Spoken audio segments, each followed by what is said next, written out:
Hello नमस्कार, मी Sita picture blog चॅनलमध्ये पुन्हा एकदा आपल्या सर्वांचे स्वागत। कशा आहात? मस्त ना? मी पण मस्त आणि मजेत। तर आज आलेले रानामध्ये। तर रानामध्ये आल्यावर इथं आई चंदनच्या झापापाशी आलेले होते। तर मग आई म्हणती एक भाजी आहे तुला दाखवते चल म्हणे। तर मग म्हटलं चला तुम्हाला पण दाखवूया, ही लावलेली आहे ना। तर मग म्हटलं चला तुमच्यावर पण शेअर करावी। तर बघा मी कुठं उभी आहे, तर हे बांबूचं झाड आहे। आमच्याकडं येळू म्हणते ती याला, तुमच्याकडे काय म्हणतात ती कमेंटमध्ये नक्की सांगा। आणि हे बघा इथं किती कोंब आलेले ती। जेव्हा आम्ही व्हिडिओ काढायला आलेलो होतो ना, तेव्हा आम्हाला पर बांबूची कोंबच भेटेना। आणि आज बघा म्हणजे आम्हाला नाही बनवायची, पण आम्ही एकतरी कोंब नेणारच आहे। तर बघा किती कोंब उगवलेले ती। आणि श्रावण महिन्यांना सगळ्यात जास्त कोंब निघतात हे बांबूचे। याचा व्हिडिओ मी टाकलेला आहे, नक्की जाऊन बघा। आणि डिस्क्रिप्शनमध्ये पण लिंक देईल, नक्की चेक करा। बांबूच्या कवळ्या कोंबांची भाजी बनवून दाखवलेली आहे आणि त्याची माहिती पण सांगितलेली आहे। खूप फायदे ती हे अशा रानभाज्या नक्की खात जा। आणि याच्यासाठी खूप सारी मेहनत पण राहते, कधी भेटतात कधी भेटत पण नाही। पण आता आम्हाला अचानक दिसले पण भरपूर सारे कोंब आलेले ती। श्रावण महिन्यात सगळ्यात जास्त कोंब निघते ती। चला आता जाऊया, आज कोणती भाजी खोडायची ते आपल्याला।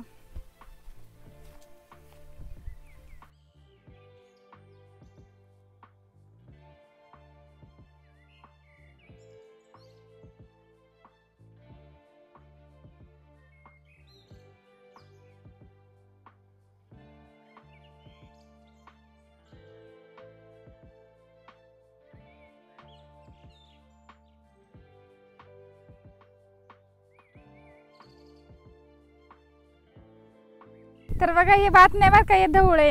याच्या ढवळाच्या भाकरीला भारी लागत येते। हा ढवळ झाले हो, करू ना उचलून देऊ।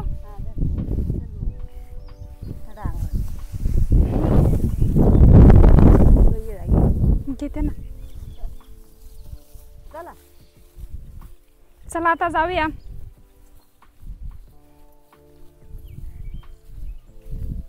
आविष्कार चल बा।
तर बघा आईने इथं परसबाग आहे, परस म्हणजे शहरामध्ये परसबाग म्हणते ती, आमच्या गावाकडे वाडगा म्हणते ती। तर वाडग्यामध्येच ना इथं डांगराचं बी लावलेलं होतं आणि डांगराचं येल बघा किती मोठे मोठे झालेले ती। म्हणजे अजून डांगरं नाही आलेले, आता ते कवळे देठ आहेत नाही का, त्याची भाजी करायची। आज आई म्हणत होती ते कवळे देठांची पण भाजी होते। म्हटलं चला आपली पण भाजी होऊन जाईल। आणि मग म्हटलं आणि एकदम मला पौष्टिक भाजी आहे, तर मग म्हटलं मस्त अशी भाजी करूया आपण। कारण हे असंच आपण आयुर्वेदिक म्हणजे आरोग्यदायी भाज्या खायला पाहिजे, पौष्टिक राहतात आपल्या शरीरासाठी खूप सारे। तर याला कोणत्याही प्रकारचे खतं मारते नाही। आणि चला आता आपण याचे देठं खुडून घेऊया।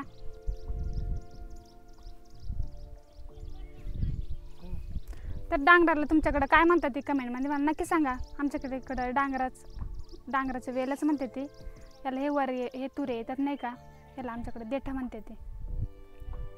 हे कवळे देठ हे बघा, हे असे खोडायचे आणि याला थोडे ना असे काटे राहते ते। पण हे टोचत नाही अजिबात, आपल्याला काही इजा पोचत नाही। चला आता खुडून घेते। कोवळे कोवळेच घ्यायचे ते आपल्याला देठ, भरपूर सारे ती इथे भरपूर सारे आईने लावलेले ती.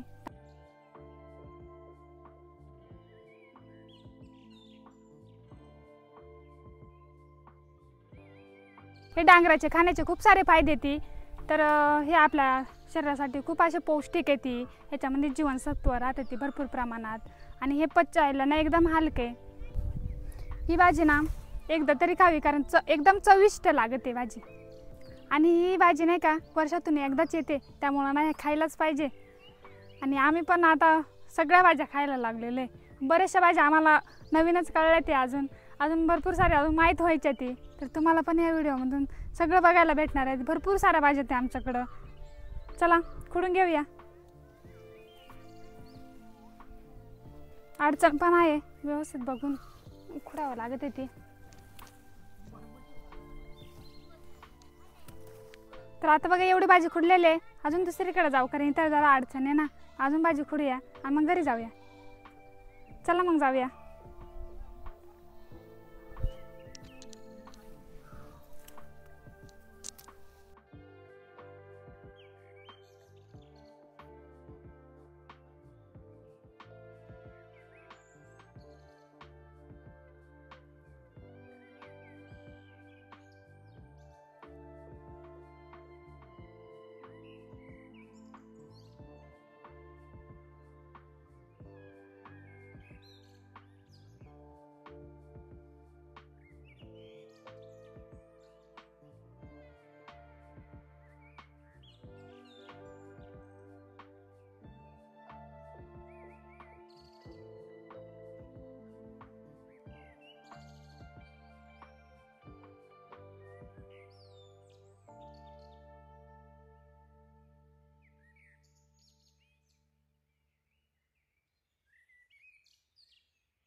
तर बघा एवढी भाजी खुडून आणलेले डांगराच्या कोवळ्या देठाची भाजी बनवणार आहे. व्हिडिओ स्किप न करता पूर्ण बघा. आई जायचं ना घरी. अबे ह्या आईने लावलेलं होतं, तिच्या वाडग्यामध्ये लावलं होतं ना. पडला का? डांगराच्या कोवळ्या देठाची भाजी आईने लावलं होतं बरं का. आईला म्हणा मोठे डांगर आले का मग आम्हाला दे बरं का. गेल्या साली पक्की होती. तर आलो होतो आम्ही इकडं झापाकडं. तर मग म्हणलं चला, आई म्हणते आहे आमच्या इथं. म्हणलं चला मग तिथून नेऊया खुडून. कशी भाजी करते ते आई सांग बरं. कशी करते ते? कापून घालायची अशी अशी कापायची इकडून अशी धरायची कापायची अशी कढई तेरी गरम वयापुरती ठेवायची लगेच घ्यायची पिळायची. तिला पाणी भरताय ना या भाजीचा ना गरम करायची. ही भाजी थोडीशी उमून घ्यावं लागेल ना. काय तर लय भारी होती. हा त्या दर चालतो चेंद्र्या गावाल्याचा बरं चला आता आम्ही बसलो होतो. ऊन पण जास्त झालं होतं ना, पाऊसच नाही. आता पावसाची लय गरज आहे. त्या काल त्या बांबळीच्या पोरीना तो खेकडीचा फोटो लावला मला. ती आंबाची आटवला आणि एक खेकडी त्या बिरकडी पळत रेडाने म्हणते ह्या काय आम्ही खात नाही या बिरकडी यात आणि एक पर खेकड नाही गावाली म्हणते याची हिंडली. काय चाललं पाणी आहे त्याच्यात काय आता श्रावण महिना संपला का मग तुम्ही अशा कामाला जोडी बसला असं पका पाण्यात मोठा. हा इथं काय येई त्या काय म्हणे ले ले तारा भाजी काही सांग कुठली ग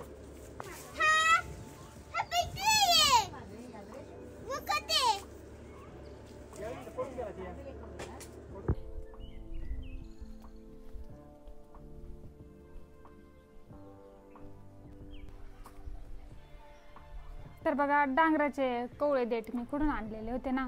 तर हे निवडून घ्यायचे. तर हे बघा हे सरे आलेले आहेत नाही का. तर हे नाही घ्यायचे आपल्याला. आणि याच्यामध्ये बघा फुलं यायला सुरुवात झालेली, म्हणजे अजून फुलं नाही आलेली. अजून कळ्या नाही काय येते हे कळ्या नाही घ्यायच्या आपल्या भाजीला.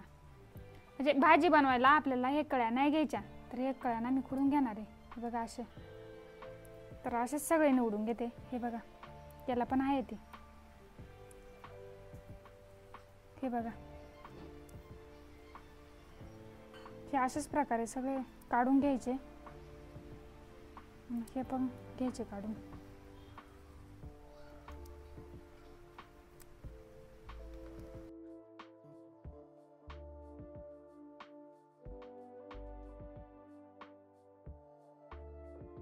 भाजी निवडून झालेली आहे. आता ही भाजी धुवून घेऊ आणि मग कापायची. तर पहिले आता आपण भाजी धुवून घेऊ चांगलं स्वच्छ पाण्याने. 2-3 बार धुवायची.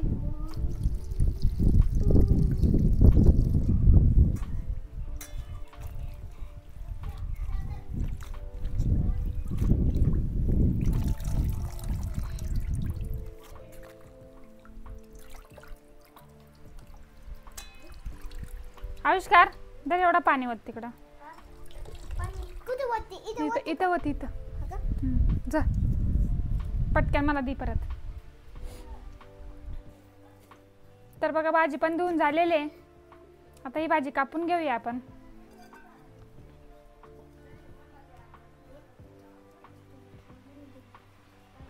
चवडून घ्यायची.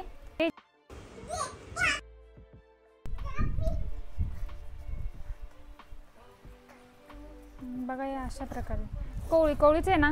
मग हे देठं पण घ्यायचे. चिकू आमचं इथं खेळतोय ना त्यामुळं मध्ये मध्ये येते. अशी बारीक बारीक कापून घ्यायची. भाजी ना थोडीशी वाफून घ्यायची. वाफून म्हणजे शिजून घ्यायची थोडीशी. तर बघा एवढे कापून झाले. तर बघा एवढे कापून झालेले. आता राहिलेले अशीच भाजी कापून घेऊया. अशी चवडून घ्यायची आणि मग असे कापायचे. हे पुढचे देठ मी थोडेसे काढून टाकते.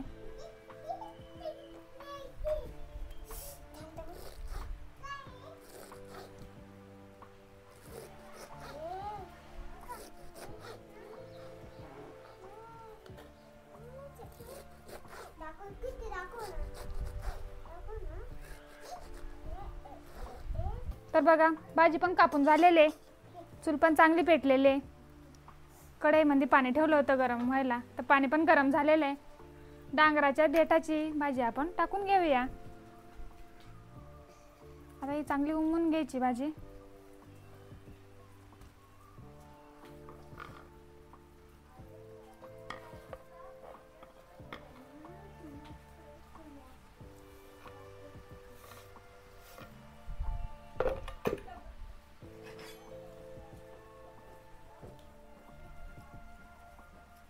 भाजीला फोडणी द्यायची ना. तर त्या फोडणीसाठी काय काय साहित्य लागतंय ते बघूया. तर बघा 7 ते 8 लसणाच्या पाकळ्या घेतलेल्या ती. 3 हिरव्या मिरच्या घेतलेल्या ती. आणि एक मध्यम आकाराचा कांदा घेतलेले. मिरच्या कापून घेते. कांदा पण कापून घेऊया. कांदा पण कापून घेते.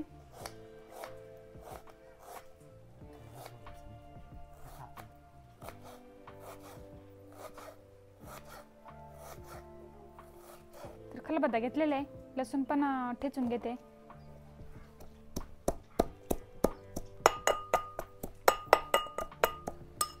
लसूण पण ठेचून झालेलं आहे.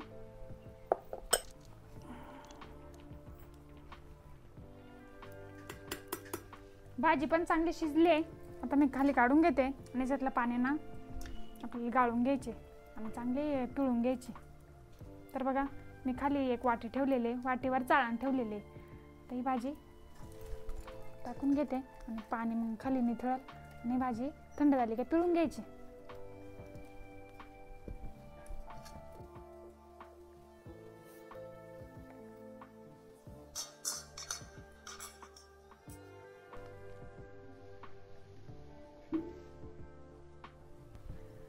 तर बघा ही भाजी आपण शिजून घेतलेली होती ना.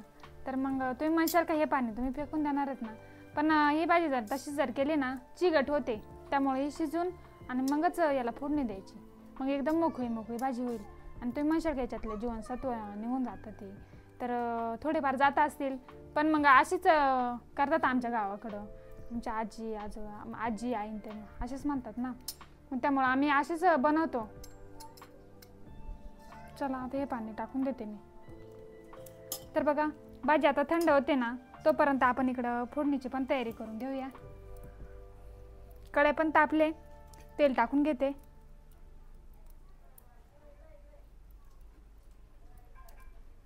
मोहरी टाकून घेते.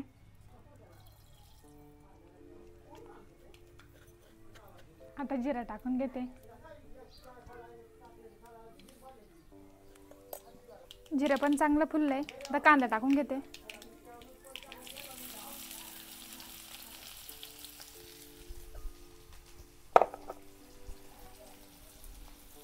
लसूण टाकून घेते. तर हे चांगलं परतून घ्यायचं.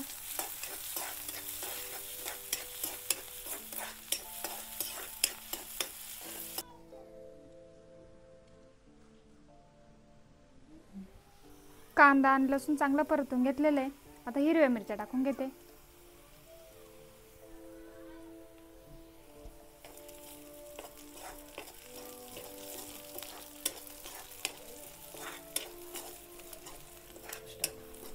सगळं चांगलं परतून घेतलंय.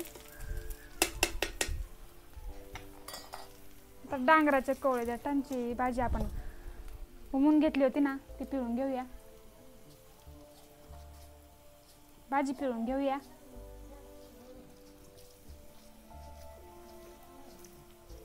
पिळून घेतलेले.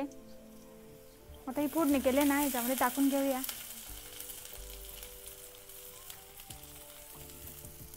अशीच राहिलेली भाजी सगळी पिळून घेते, टाकून घेते.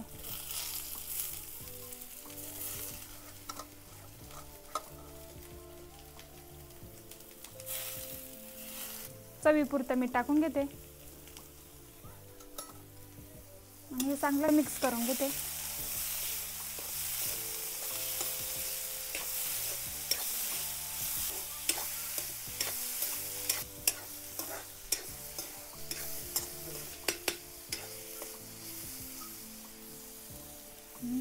एक नंबर वास लय भारी येते भाजीचा.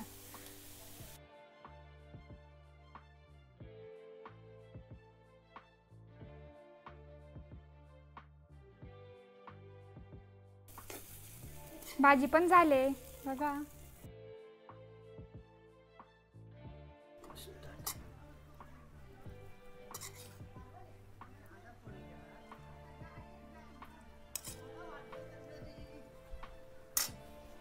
डांगराच्या देठाची भाजी बनवले. मस्त अशी खाऊन दाखवते कशी झाली काय माहिती. मस्तच झाली असेल, कारण वासच एवढं भारी येते. एक नंबर झाले. ह्या अशा भाज्या म्हणजे गावाकडल्या भाज्या, रानातल्या भाज्या एकदम साध्या आणि सोप्या पद्धतीने बनवायच्या. म्हणजे त्याच्यामध्ये जास्त मसाले वापरायचेच नाही. जितकं कमी मसाले वापरू ना, तितके भारी भाज्या लागत येते. आणि मी एकदम तेल कांद्यामध्ये बनवते ना, तर एकदम भारी. आणि जी भाजीची चव आहे नाही का, ती पण एकदम भारी लागते. मसाला कसं मसाला टाकले तर मसाल्याची चव मसाल्यासारखीच मसाल्याची चव लागते नाही का.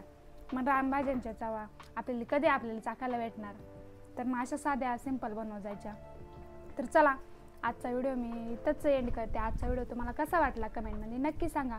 व्हिडिओ आवडल्यास लाईक शेअर करायला विसरू नका. आणि चॅनल जर नवीन असेल तर सबस्क्राईब करा. भेटूया अशाच नवीन एका रानभाजीसह. तोपर्यंत बाय बाय. आणि पूर्ण व्हिडिओ बघितल्याबद्दल धन्यवाद.